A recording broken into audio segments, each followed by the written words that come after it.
unlikely event of an emergency, please remain seated and follow instructions given by the crew. Now, of course, as I did say, that is not to alarm you. Just sit back, enjoy the cruise, and we'll have you up to Westminster in about 25 minutes. Is everybody happy? Yeah, good stuff. Well, it's been an alright day today. At least it hasn't rained, so hopefully you've all enjoyed yourselves. And hopefully, ladies and gents, so far, everybody on the boat has understood something that I've said. Because what I'll try to do, if it's okay with you all, as we go through London, is point out some of the buildings and the landmarks that we're going to go past along the way. Now, on board these boats, we are the crew, we're Thames watermen. Over the years, we have learnt about these buildings, and if it's okay, I'll try my best to pass on some local knowledge in the form of a commentary. Now, we do have these audio machines on the boat where we can just walk inside, press play, and it's a machine that talks to you for 20 minutes about, well, just mainly a lot of music and advertising. We do tend to get much better feedback by giving a live commentary. So I'll leave it up to you, and we'll put it to the vote. Just a quick show of hands if you'd like the audio guide machine. Just make it. If you'd like a live commentary? Okay, most of us. Okay, brilliant, good stuff. Okay, well, I'll give that a go. Now, I will apologise first of all. I can only speak one language, so I'm sorry about that. If anybody would like a translated commentary, if you ask at the bar for one of the audio guide headsets, they're free of charge. I'll just start the machine up now, and that'll point out the buildings in a number of languages for you. Okay, so for everybody else, I'll try and point out the buildings and speak as clearly as possible, and hopefully it will be of some interest for you, okay? I'm not a multilingual tour guide, so if I do make any mistakes, just bear with me. And some of what I tell you might not even be true, but we'll give it a go. Now, folks, we'll start the commentary off. We'll start in the river to the left-hand side with the warship. We have the HMS Belfast. Now, the Belfast, she was the largest and heaviest built light cruiser for the British Royal Navy. Now, this warship, she served during World War II, bombed the beaches of Normandy during the D-Day landings, and last fired her guns in anger during the Korean War campaign. The Belfast is now permanently moored in London as a museum, so you can go on board, look around, and it really does make a nice family day, the HMS Belfast. Then we go over to the right, a very nice building here behind the trees, the long white building, Waterguard House, London's headquarters for Her Majesty's Customs and Excise. If anything was to be smuggled into the country, things like cigarettes, alcohol, even drugs, it's all confiscated and they keep it in the basement of that building. They do say that at the end of every month it's destroyed. Rumour has it their Christmas parties are phenomenal. But, there is also a new building to the right, this glass building with the curved roof, number 20 Fenchurch Street.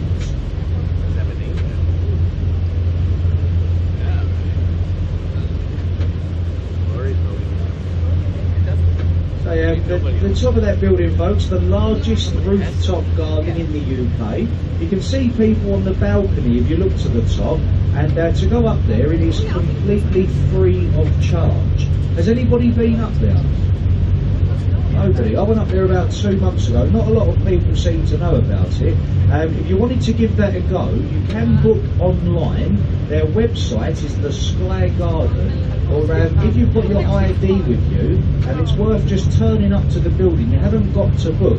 If you've got your driving licence or passport, just turn up, and if there's space, they'll let you go straight up. And it's all free of charge. Something that I recommend you do.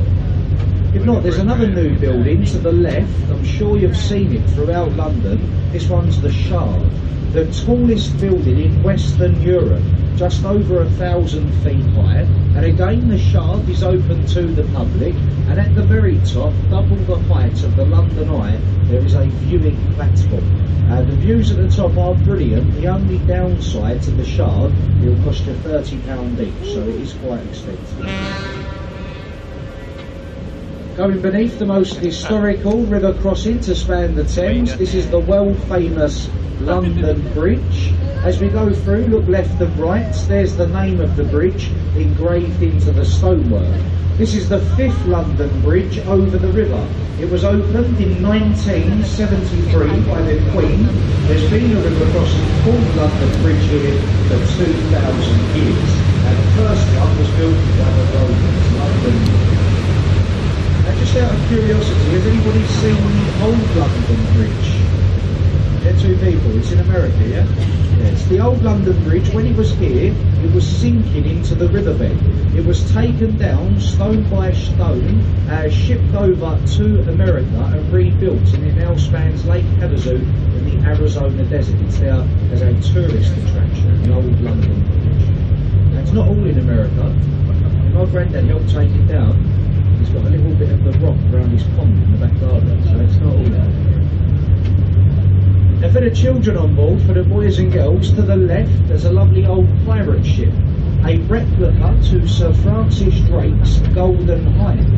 Drake was the first Englishman to sail a ship around the world. He did so on a boat identical to that one. The replica is there today as a museum. Another nice place for the kids, the Golden Hind.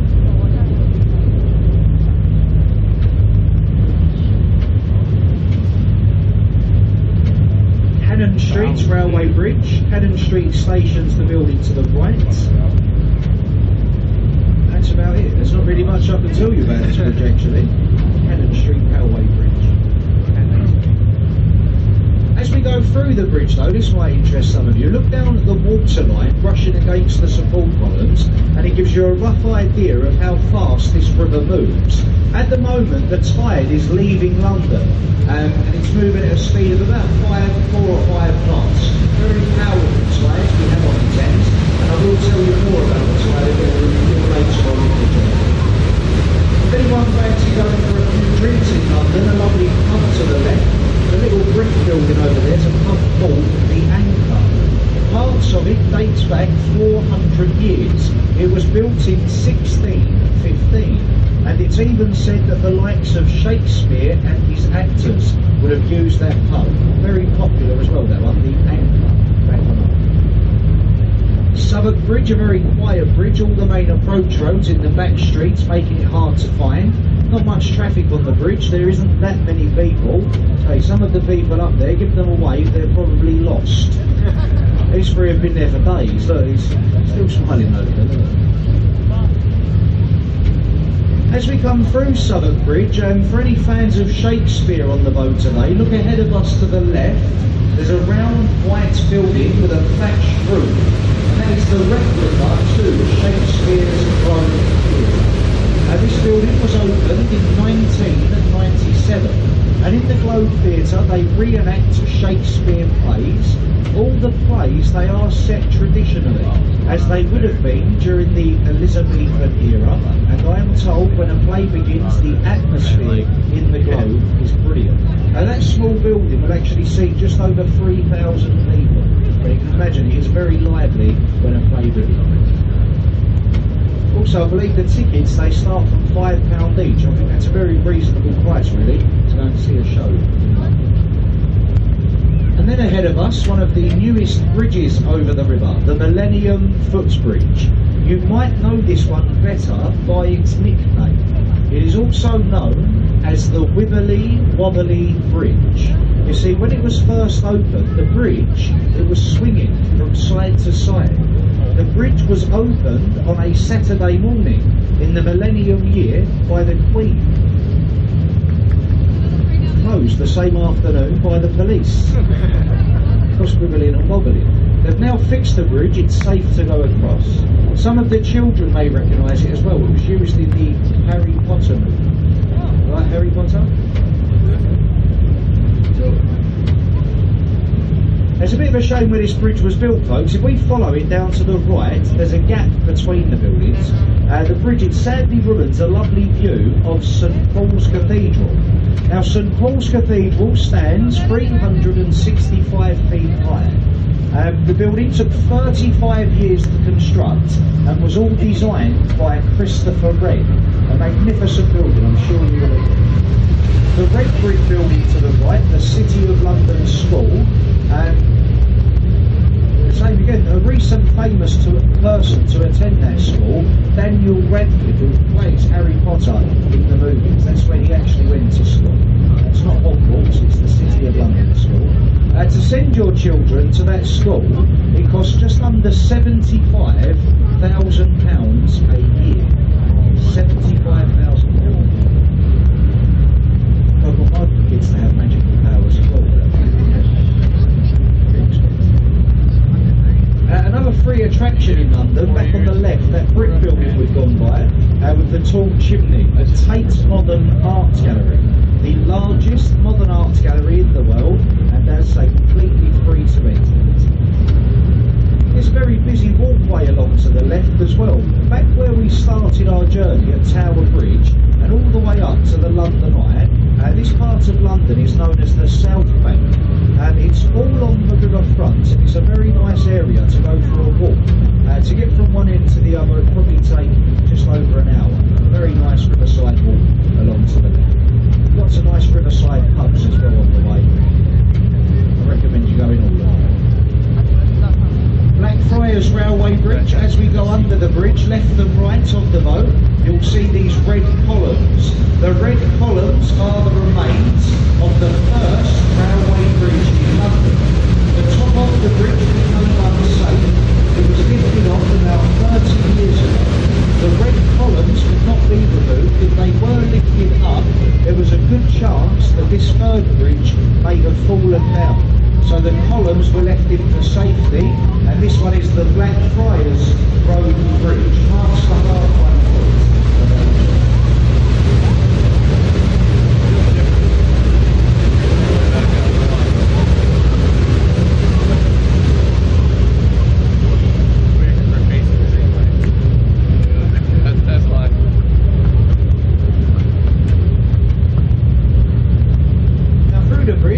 Here to our right, a nice white building with a green sloped roof. That's the old City of London School for Boys, and that's where the likes of Winston Churchill gained his early education. On the front of the building there are 4 statues, 4 of the country's greatest scholars, and from left to right those statues are Isaac Newton, William Shakespeare, Sir Francis Bacon, and myself. Not really me, John Milton on the edge, just making sure. There's quite a famous landmark up to the left, the Oxo Tower. Oxo is the name of a stock cube that's used for making gravy that was once made in that building.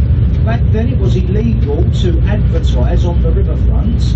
The company got away with the advertisement by incorporating the name of their product as windows, and it became a famous landmark. The glass section on the roof of that building, one of London's top 10 restaurants. Very nice up there. It's very nice up there, but it is very, very expensive. A small bottle of water in that restaurant will cost you just under £20. A little bottle of water for £20. Don't get me wrong, it's very nice tasting water, but straight out of 10, it's fresh. Now speaking of water folks, as I mentioned the tide in London earlier, at the moment the tide is leaving. The tide goes out to the North Sea about 50 miles behind us, and it leaves for 7 hours. When it reaches low water, the tide will then turn and it will come back into London for 5 hours. There is a rise and fall of tide on this river between 20 to 25 feet. That's about 7 or 8 metres, so very powerful tides. So if you look along the river wall to the right, the high water mark is that dark moss line.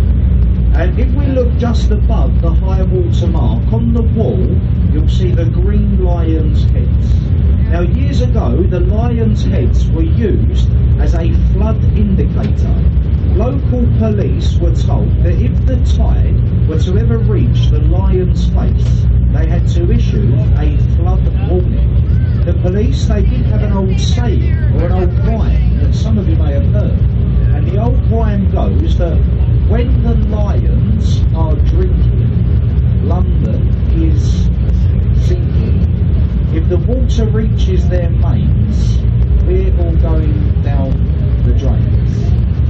the lions' heads are fully ducked. London's completely flooded. Good environment last week, I don't quite get it. And moving on, something that might interest the ladies. In front of us we have Waterloo Road Bridge, also known on the river as the Ladies' Bridge, and that's because it was built by ladies. The bridge was built during World War II, and that's when the men were away fighting. It is the longest bridge in London, so well done to the girls. And as we get a bit closer to the bridge, look up to our left, see where those people are on the push bikes, follow them down, and you'll see big chunks of stone missing from the bridge. They are actually bullet holes that were put into the bridge from German aircraft flying over London. So the ladies took fire whilst it was under construction, but finished it off. So well done to the girls, the longest bridge in London. As we come through the bridge as well, just over to the White building with the green roof, that's the riverside entrance into the Savoy Hotel. One night's accommodation in the Savoy facing the riverfront will cost you no less than £700. And then also to the right, the oldest landmark you'll see on our journey today. On the river wall there's a stone column, stone obelisk, Cleopatra's Needle. And this, folks, was made in Egypt 3,500 years ago. It was given to this country 200 years ago to celebrate Nelson's victory over Napoleon at the Battle of the Nile. Take your pictures from on the boat, because if you're travelling by bus or anything, on the other side of it you can't see it, the trees really block your view. So take your pictures. Cleopatra's Needle, the oldest landmark. Then ahead of us, the last bridge that we're going to go through today, the Charing Cross Railway Bridge. An old tradition in London, folks. As we go through the last bridge, we wave to the people. If we can get a wave back from the bridge, it's said to bring us 5 years of good luck. So how are we feeling? Sociable? Should we give it a go? I'm going to wave. I don't know about you, sir. I will. There we go. Look at them. They don't always wave back, don't they? Oh, they're all right. Oh, that's Tony and Tracy. They're doing a brilliant job. We paid them to stand there. She's all right, isn't she? Now, there is a bridge on the other side as well. Keep waving, keep smiling. It does tend to stop people throwing things at us as well. So, he's all right, this one. Sorry. Well, hopefully you're all right. And now that we've come through the bridge, to the right there's a lovely building behind the trees, the Gothic style building, Whitehall Port Mansions, houses the 5-star Ports Guards Hotel, very nice older building. And then over to the left, we can't really miss it, towering above our heads, London's top tourist attraction, the London Eye. Standing 450 feet high, this wheel takes half an hour to go around. One trip on the London Eye will cost just under £20, and since opening it's carried over 50 million people. So it has now been voted as London's top tourist attraction. Last week a gentleman asked me a very good question. He said, how did the London Eye get here? Well, it wasn't rolled into London, it was actually built whilst it was laying flat in the river. It was all pieced together on pontoons, and then it was slowly winched into the upright position. Now the first attempt to lift the London Eye failed. The cable holding the wheel snapped, so the London Eye dropped back down. At the time, the London Eye was owned by British Airways, and Richard Branson of Virgin Atlantic decided it would be very funny to get a plane flying around in this area with a banner off the back that read, "Ha ha, British Airways can't get it up." It was quite comical actually, but they lifted it eventually. Now stands as London's top tourist attraction. To get it standing to its full height took 72 hours. Now, I don't know if anyone watched the process of it being lifted. 72 hours. And then to the right we have our destination, Westminster Pier. We'll go into the pier very shortly. We're just going to angle the boat for you so that you can all get a nice view, a nice picture of the Houses of Parliament and of course what's known throughout the world as Big Ben. Now I'm pretty sure that we all call the clock tower Big Ben, although it has got an official name, and that, folks, is the Elizabeth Tower. It was known as the Great Clock of Westminster, but 4 years ago, to celebrate the Queen's Diamond Jubilee, that was the Queen's 60th year on the throne, it was renamed the Elizabeth Tower. The name Big Ben is given to the bell inside the tower, and that bell strikes the hour and the hour only. The bell that we just heard chiming was the Westminster chimes. They go every 15 minutes. Big Ben only strikes the hour, and the bell was named after a man called Benjamin Hall. He was the man in charge of the building's construction when the bell was hung into place. And whilst you're here at Westminster, I'd highly recommend walking around Parliament to take a closer look. Very, very nice detailed building, worth seeing whilst you're here.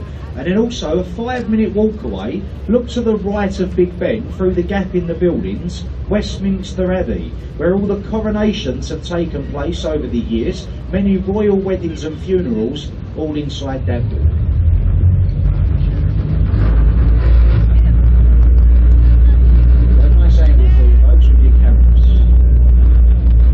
What we're going to have to do is straighten the boat up, and we're going to start to make our way alongside the pier.